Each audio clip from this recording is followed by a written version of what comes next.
नारायण नारायण नारायण नारायण। श्रीमद्भागवत तृतीय स्कंद अथाष्टाविंशोऽध्याय 28वां अध्याय अष्टांग योग की विधि। कपिल भगवान कहते हैं, माताजी अब मैं तुम्हें सबीज ध्येय स्वरूप के आलंबन से युक्त योग का लक्षण बताता हूँ, जिसके द्वारा चित्त शुद्ध एवं प्रसन्न होकर परमात्मा के मार्ग में प्रवृत्त हो जाता है। यथाशक्ति शास्त्र विहित स्वधर्म का पालन करना तथा शास्त्र विरुद्ध आचरण का परित्याग करना, प्रारब्ध के अनुसार जो कुछ मिल जाए उसी में संतुष्ट रहना, आत्मज्ञानियों के चरणों की पूजा करना, विषय वासनाओं को बढ़ाने वाले कर्मों से दूर रहना, संसार बंधन से छुड़ाने वाले धर्मों में प्रेम करना, पवित्र और परिमित भोजन करना, निरंतर एकांत और निर्भय स्थान में रहना, मन वाणी और शरीर से किसी जीव को न सताना, सत्य बोलना, चोरी न करना, आवश्यकता से अधिक वस्तुओं का संग्रह न करना, ब्रह्मचर्य का पालन करना, तपस्या करना, धर्म पालन के लिए कष्ट सहना, बाहर भीतर से पवित्र रहना, शास्त्रों का अध्ययन करना, भगवान की पूजा करना, वाणी का संयम करना, उत्तम आसनों का अभ्यास करके स्थिरता पूर्वक बैठना, धीरे धीरे प्राणायाम के द्वारा श्वास को जीतना, इंद्रियों को मन के द्वारा विषयों से हटाकर अपने हृदय में ले जाना, मूलाधार आदि किसी एक केंद्र में मन के सहित प्राणों को स्थिर करना, निरंतर भगवान की लीलाओं का चिंतन और चित्त को समाहित करना, इनसे तथा व्रत दान आदि दूसरे साधनों से भी सावधानी के साथ प्राणों को जीत कर बुद्धि के द्वारा अपने कुमार्गगामी दुष्ट चित्त को धीरे धीरे एकाग्र करे, परमात्मा के ध्यान में लगावे। पहले आसन को जीते, फिर प्राणायाम के अभ्यास के लिए पवित्र देश में कुश मृग चर्म आदि से युक्त आसन बिछावे, उस पर शरीर को सीधा और स्थिर रखते हुए सुख पूर्वक बैठकर अभ्यास करे। आरंभ में पूरक, कुंभक और रेचक क्रम से, अथवा इसके विपरीत रेचक, कुंभक और पूरक करके प्राण के मार्ग का शोधन करे, जिससे चित्त स्थिर और निश्चल हो जाए। जिस प्रकार वायु और अग्नि से तपाया हुआ सोना अपने मल को त्याग देता है, उसी प्रकार जो योगी प्राण वायु को जीत लेता है, उसका मन बहुत शीघ्र शुद्ध हो जाता है। अतः योगी को उचित है कि प्राणायाम से वात पित्त आदि जनित दोषों को, धारणा से पापों को, प्रत्याहार से विषयों के संबंध को और ध्यान से भगवत विमुख करने वाले राग द्वेष आदि दुर्गुणों को दूर करे। जब योग का अभ्यास करते करते चित्त निर्मल और एकाग्र हो जाए, तब नासिका के अग्रभाग में दृष्टि जमाकर इस प्रकार भगवान की मूर्ति का ध्यान करे। भगवान का मुख कमल आनंद से प्रफुल्ल है, नेत्र कमल कोश के समान रत्नारे हैं, शरीर नील कमल दल के समान श्याम है, हाथों में शंख चक्र और गदा धारण किए हैं, कमल की केसर के समान पीला रेशमी वस्त्र लहरा रहा है, वक्षा स्थल में श्री वत्स चिन्ह है और गले में कौस्तुभ मणि झिलमिला रही है। वनमाला चरणों तक लटकी हुई है, जिसके चारों ओर भंवरे सुगंध से मतवाले होकर मधुर गुंजार कर रहे हैं। अंग प्रत्यंग में महामूल्य हार, कंकण, किरीट, भुजबंद और नूपुर आदि आभूषण विराजमान हैं। कमर में करधनी की लड़ियां उसकी शोभा बढ़ा रही हैं। भक्तों के हृदय कमल ही उनके आसन हैं। उनका दर्शनीय श्याम सुंदर स्वरूप अत्यंत शांत एवं मन और नयनों को आनंदित करने वाला है। उनकी अति सुंदर किशोर अवस्था है। वे भक्तों पर कृपा करने के लिए आतुर हो रहे हैं। बड़ी मनोहर झांकी है। भगवान सदा संपूर्ण लोकों से वंदित हैं। उनका पवित्र यश परम कीर्तनीय है और वे राजा बलि आदि परम यशस्वियों के भी यश को बढ़ाने वाले हैं। इस प्रकार श्री नारायण देव का संपूर्ण अंगों के सहित तब तक ध्यान करे जब तक चित्त वहां से हटे नहीं। भगवान की लीलाएं बड़ी दर्शनीय हैं, अतः अपनी रुचि के अनुसार खड़े हुए, चलते हुए, बैठे हुए, पौधे हुए अथवा अंतर्यामी रूप से स्थित हुए उनके स्वरूप का विशुद्ध भावयुक्त चित्त से चिंतन करे। इस प्रकार योगी जब यह अच्छी तरह देख ले कि भगवत विग्रह में चित्त की स्थिति हो गई, तब वह उनके समस्त अंगों में लगे हुए चित्त को विशेष रूप से एक एक अंग में लगावे। भगवान के चरण कमलों का ध्यान करना चाहिए।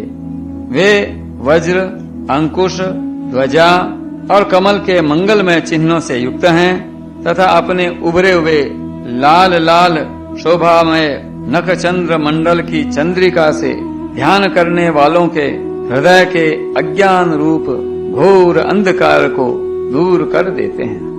इन्हीं की धोवन से नदियों में श्रेष्ठ श्री गंगा जी प्रकट हुई थीं, जिनके पवित्र जल को मस्तक पर धारण करने के कारण स्वयं मंगल रूप श्री महादेव जी और भी अधिक मंगलमय हो गए। ये अपना ध्यान करने वालों के पाप रूप पर्वतों पर छोड़े हुए इंद्र के वज्र के समान हैं। भगवान के इन चरण कमलों का चिरकाल तक चिंतन करे। भव भय हारी अजन्मा श्री हरि की दोनों पिंडलियों एवं घुटनों का ध्यान करे, जिनको विश्व विधाता ब्रह्मा जी की माता सुरवंदिता कमल लोचना लक्ष्मी जी अपनी जांघों पर रखकर अपने कांतिमान कर किस लयों की कांति से लाड लडाती रहती हैं। भगवान की जांघों का ध्यान करे, जो अलसी के फूल के समान नील वर्ण और बल की निधि हैं तथा गरुड़ जी की पीठ पर शोभायमान है। भगवान के नितंब बिंब का ध्यान करे, जो एड़ी तक लटके हुए पीताम्बर से ढका हुआ है और उस पीताम्बर के ऊपर पहनी हुई सुवर्णमयी करधनी की लड़ियों को आलिंगन कर रहा है।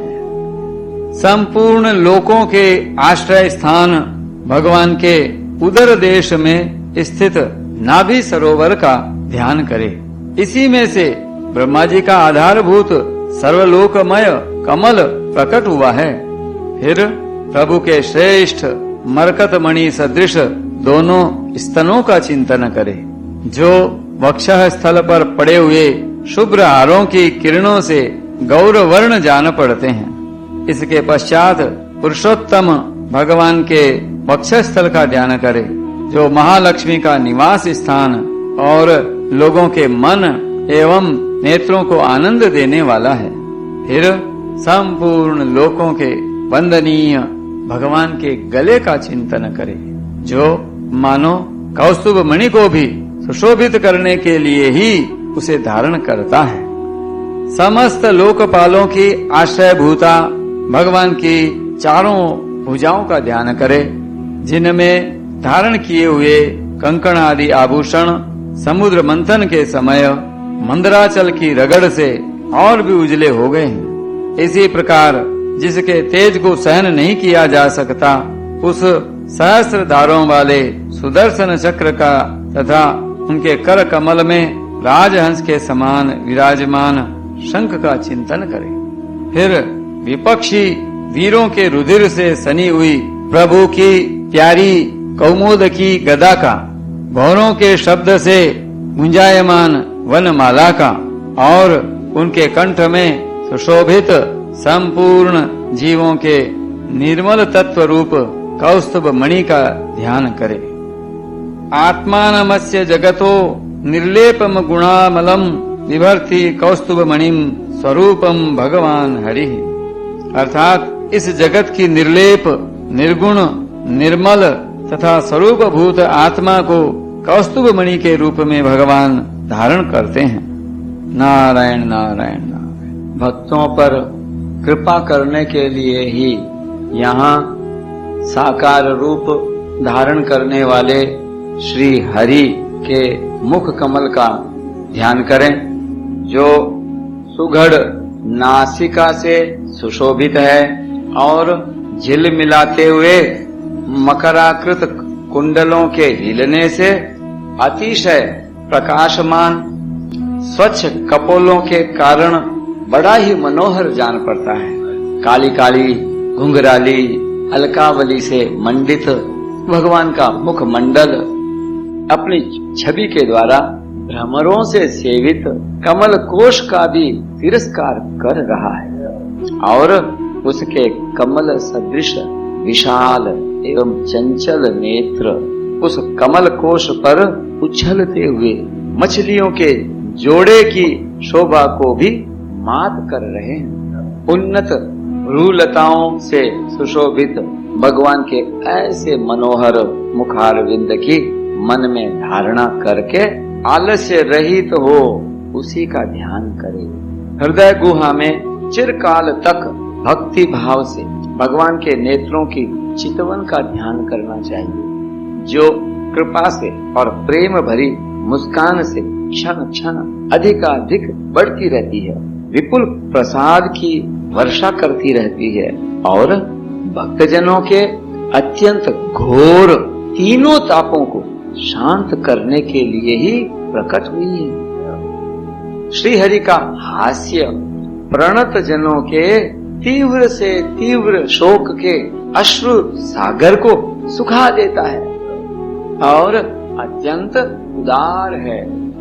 मुनियों के हित के लिए कामदेव को मोहित करने के लिए ही अपनी माया से श्री हरि ने अपने भ्रूमंडल को बनाया है। उनका ध्यान करना चाहिए। भ्रूमंडल अत्यंत प्रेमार्द्र भाव से अपने हृदय में विराजमान श्री हरि के खिलखिलाकर हंसने का ध्यान करें, जो वस्तुतः ध्यान के ही योग्य है तथा जिसमें ऊपर और नीचे के दोनों होठों की अत्यधिक अरुण कांति के कारण उनके कुंदकली के समान शुभ्र छोटे छोटे दांतों पर लालिमा सी प्रतीत होने लगी है। इस प्रकार ध्यान में तन्मय होकर उसके सिवा किसी अन्य पदार्थ को देखने की इच्छा न करे। इस प्रकार के ध्यान के अभ्यास से साधक का श्री हरि में प्रेम हो जाता है, उसका हृदय भक्ति से द्रवित हो जाता है, शरीर में आनंदातिरेक के कारण रोमांच होने लगता है, उत्कंठा जनित प्रेमाश्रुओं की धारा में वह बार बार अपने शरीर को नहलाता है और फिर मछली पकड़ने के कांटे के समान श्री हरि को अपनी ओर आकर्षित करने के साधन रूप अपने चित्त को भी धीरे धीरे ध्येय वस्तु से हटा लेता है।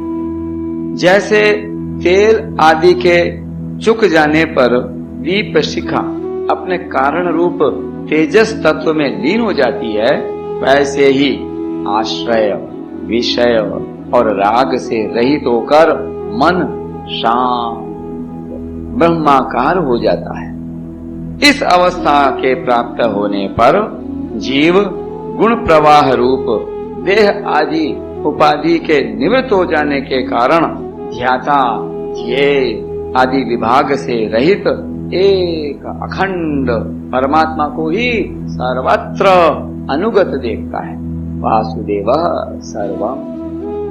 योगाभ्यास से प्राप्त हुई चित्त की इस अविद्या रहित लय रूप निवृत्ति से अपनी सुख दुख रहित ब्रह्म रूप महिमा में स्थित होकर परमात्म तत्व का साक्षात्कार कर लेने पर वह योगी जिस सुख दुख के भोक्तृत्व को पहले अज्ञानवश अपने स्वरूप में देखता था, उसे अब अविद्याकृत अहंकार में ही देखता है। इस प्रकार मदिरा के मद से मत वाले पुरुष को अपनी कमर पर लपेटे हुए वस्त्र के रहने या गिरने की कुछ भी सुधि नहीं रहती, उसी प्रकार चरम अवस्था को प्राप्त हुए सिद्ध पुरुष को भी अपनी देह के बैठने उठने अथवा दैववश कहीं जाने या लौट आने के विषय में कुछ भी ज्ञान नहीं रहता, क्योंकि वह अपने परम आनंदमय स्वरूप में स्थित है। उसका शरीर तो पूर्व जन्म के संस्कारों के अधीन है, अतः जब तक उसका आरंभक प्रारब्ध शेष है तब तक वह इंद्रियों के सहित जीवित रहता है।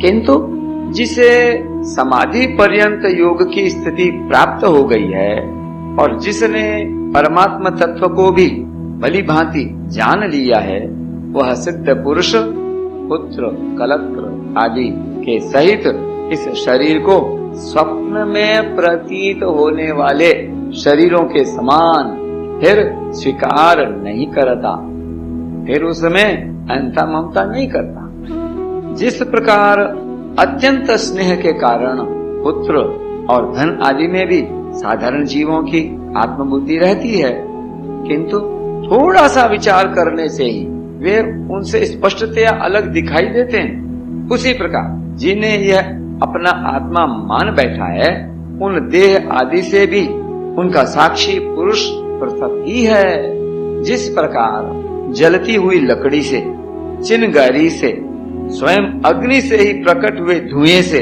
तथा अग्नि रूप मानी जाने वाली उस जलती हुई लकड़ी से भी अग्नि वास्तव में पृथक ही है, उसी प्रकार भूत, इंद्रिय और अंतःकरण से उनका साक्षी आत्मा अलग है तथा जीव कहलाने वाले उस आत्मा से भी ब्रह्म भिन्न है और प्रकृति से उसके संचालक पुरुषोत्तम भिन्न है।